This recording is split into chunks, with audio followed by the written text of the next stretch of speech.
Muy bien, vamos con el capítulo 19 de Apocalipsis que corresponde el día de hoy, enero 19. Señor, ayúdanos a este capítulo, Señor, cada día, Señor, tu fuente de conocimiento y de sabiduría es un arroyo que rebosa, es algo que no se detiene para nuestra vida. Tú nos instruyes, tú nos enseñas, Señor, nos das fuerza para hacer tu voluntad. Así que hoy te pido, Dios, que tú nos ayudes a aceptar tu palabra y a recibir tu verdad en nuestras vidas, Señor. Muchas gracias porque cuidas de nosotros y nos enseñas cómo lo que te agrada a ti es lo mejor para nosotros, Señor. Muchas gracias, Padre Dios. En el nombre de Jesús. Amén. Apocalipsis 19, versículo 1 dice así: Después de estas cosas, oí como la gran voz de una enorme multitud en el cielo que decía: Aleluya, la salvación y la gloria y el poder pertenecen a nuestro Dios, porque sus juicios son verdaderos y justos, pues él ha juzgado a la gran ramera que corrompió la tierra con su inmoralidad y ha vengado la sangre de sus siervos de la mano de ella. Y por segunda vez dijeron: Aleluya, el humo de ella subió por los siglos de los siglos. Y se postraron los 24 ancianos y los 24 seres vivientes, los 4 seres vivientes, y adoraron a Dios que estaba sentado en el trono, diciendo amén, aleluya. Qué tremendo cuadro el que estamos describiendo aquí. Dice que dice, adoraron a Dios que estaba sentado sobre el trono.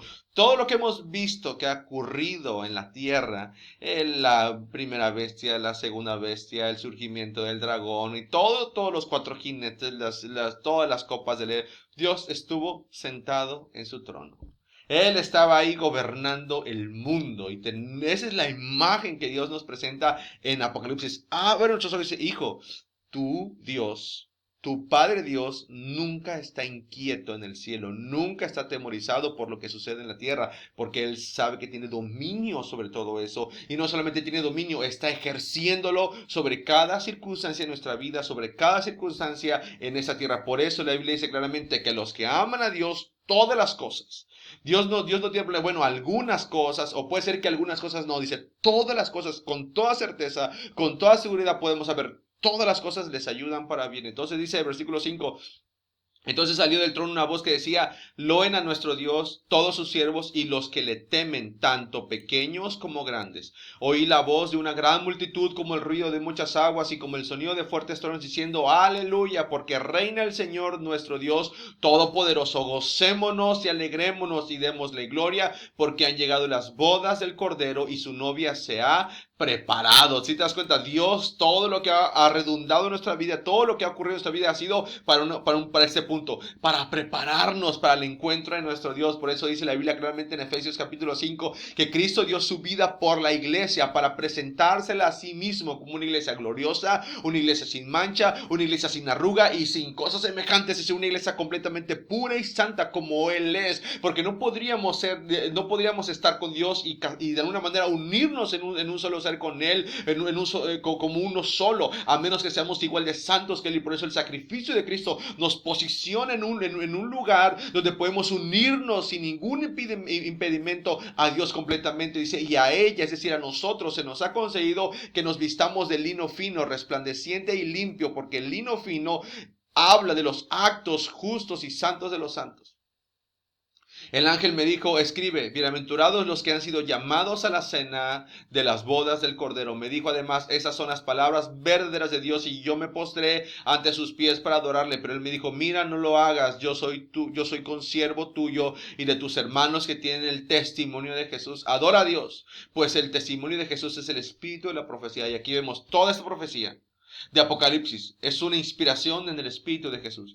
No está inspirada en un sentido solamente literal, o sea, de literatura. Está diciendo todo lo que sucede viene ejerciéndose a través del Espíritu de Cristo, a través del Espíritu de Jesús. Dice: vi el cielo abierto y aquí un caballo blanco, y el que lo montaba se llama Fiel y Verdadero, y con justicia él juzga y hace guerra. Y eso hay que resaltarlo. Dios con justicia hace la guerra. Él juzga y hace guerra. Jamás Dios exagerará un castigo. Jamás exagerará una situación. Él no es exagerado. No, a veces nosotros nos queremos vengar, como que, ¿sabes? Queremos exagerar. Me hiciste eso, ahora yo lo voy a hacer y que le duela más. Pero Dios no es así. Dios es justo. Jamás ha ejecutado un juicio que no sea justo. Dios no ha exagerado en sus juicios y por eso es una revelación. Dicen, wow, Señor, qué tremendo es ofender a Dios, qué tremendo es rechazar la gracia y la bondad de Dios en nuestra vida. Es una cosa muy severa aquel que rechaza la gracia de Dios, aquel que rechaza la bondad y el amor de Dios. Dice que es algo muy severo lo que le va a ocurrir. Dice, sus ojos son como llama de fuego, en su cabeza tiene muchas diademas y tiene un nombre escrito que nadie conoce sino él mismo. Está vestido de una vestidura teñida en sangre y su nombre es llamado la palabra de Dios o el verbo de Dios. Los ejércitos, es decir, Él es el verbo de vida. Jesús es el verbo y con ese verbo, por eso dice la Biblia en Juan 1, que en el principio era el verbo, en el principio era la palabra y todo lo que ocurrió, ni sin la palabra no hubiera sido hecho. Todo fue hecho por medio de Jesucristo, por medio del verbo de Dios y todo fue hecho para Él. Él es el heredero de todo el universo conocido, visible e invisible. Dios ha puesto a Jesucristo como el heredero de todo. Y cuando nosotros fuimos constituidos hijos de Dios, dice que Cristo nos convertimos más bien nosotros en coherederos juntamente con Cristo. Por eso cuando padecemos situaciones en la vida, por eso cuando atravesamos tribulaciones o cosas que nos incomodan o que incomodan nuestra carne, podemos tener confianza. Señor, si Cristo padeció en este mundo también y a mí me toca padecer injusticias por causa de tu nombre, eso no significa que tú me has dejado de amar, significa que la herencia de Dios está asegurada para mi vida. Dice que está vestido de una vestidura teñida en sangre y su nombre es llamado la palabra de Dios. Los ejércitos en el cielo le seguían en caballos blancos, vestidos de lino fino, blanco y limpio. De su boca sale una espada aguda para herir con ella las naciones y él las guiará con el cetro de hierro. Dice que por eso la Biblia dice que la palabra de Dios es viva y es eficaz, es más cortante que toda espada de dos filos. Él pisa el lagar del vino del furor y de la ira del Dios Todopoderoso. En su vestidura, sobre su muslo, tiene escrito el nombre Rey de Reyes y Señor de Señores. Vi a un ángel que estaba de pie en el sol, y él gritó con gran voz a todas las aves que volaban en medio del cielo, diciendo: vengan, congréguense para el gran banquete de Dios. Es decir, mientras uno dice aquí que vamos a ver que le van a hacer la guerra para decir, no, yo voy a pelear, pero realmente no voy a pelear, voy a ofrecerles un banquete a todas las aves del cielo. Dice, para que coman la carne de reyes, de comandantes, de los poderosos, de la carne de caballos y sus jinetes, y la carne de todos, tanto de libres como de esclavos, tanto pequeños como de grandes. Una vez más vemos, el enemigo engaña a todos. Él no se fija si eres rico o si eres pobre. Él no se fija, no, él es poderoso. Es gente de todos los escaños de la sociedad, de todos los niveles culturales. Él engaña a todos. Por eso, cuando una persona es seducida hacia el pecado, debe darse cuenta que mucha gente, no, es que yo soy pobrecito, a mí Dios me va a dar. No.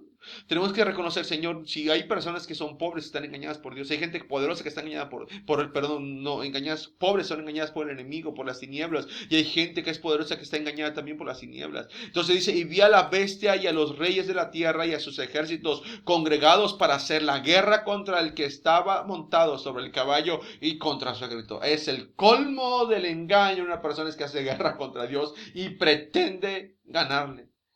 No dice, vamos a ver, mira, fíjate lo que dice el versículo 20. Y la bestia fue tomada prisionera. No dice aquí, entonces se libró una batalla y después de muchos días, solo dice que la bestia fue tomada prisionera junto con el falso profeta que había hecho delante de ella las señales con que había engañado a los que recibieron la marca de la bestia y adoraban a su imagen. El falso profeta que tenía poder para hacer señales, para engañar, fue agarrado. Esa es la revelación que Dios nos da en este capítulo. Ese poderío que tú ves es temporal, esa influencia que tú ves en las tinieblas es temporal, porque un día Dios lo traerá a juicio, un día Dios lo llamará y entonces será tomado prisionero junto con la bestia. Y dice, ambos fueron lanzados vivos al lago de fuego ardiendo con azufre. Es decir, Dios ejecuta sus juicios de manera personal. Dice, yo vengo a darle conclusión a esa situación de manera personalísima. No viene un ángel, Dios mismo viene a juzgar a sus enemigos para tener las consecuencias que recibirán aquellos que rechazan el poder de Dios, que rechazan la gracia de Dios, que rechazan el amor de Dios. Dice, a los que recibieron la marca de la bestia y adoraron su imagen.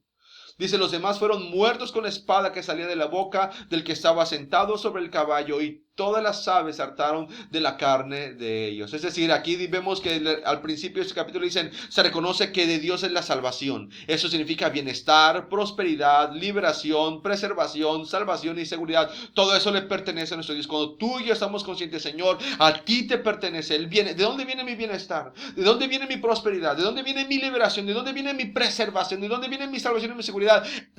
No solamente en este mundo, sino hacia la eternidad. ¿De dónde viene? Viene de Dios. Viene de Él, a Él le pertenecen. Mucha gente dice, no, si no estás conmigo, no, a Él le pertenece solamente. Él es digno y dueño del bienestar, de la prosperidad, de la liberación, de la preservación, de la salvación y de la seguridad.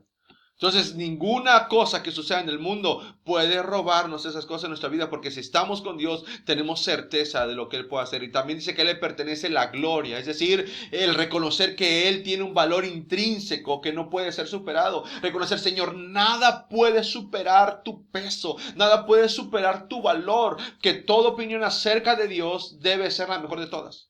Es decir, cuando tú opinas, mira, yo opino ese trabajo es muy bueno, esa actividad es muy buena, tengo una familia excelente, dice todo, cuando yo opino acerca de cosas, hay cosas que son muy buenas, pero cuando yo opino acerca de Dios es el mejor de todos, es la mejor opinión que puedo expresar, que nada tiene más valor que Él. Y Él también es digno, a Él le pertenece también el poder. Y con voy a terminar con esa parte del poder. Dice que a Él le pertenece el poder. Esa palabra poder significa la capacidad para realizar. Es decir, nadie más tiene el poder para hacer que las cosas sucedan en la tierra más que Dios. Nadie. Jeremías dijo, no hay ningún, Jeremías creo que es el capítulo 3, no recuerdo bien la cita, pero dice, nadie tiene el poder de hacer que las cosas sucedan aquí en la tierra. Nadie, ni cuando los caldeos llegaron a invadir a Jerusalén, ni los ejércitos poderosos. Nadie, por muy grande o poderoso que sea, no tiene la capacidad de realizar. Solamente Dios, Él tiene el poder y a Él se lo da a quien quiere.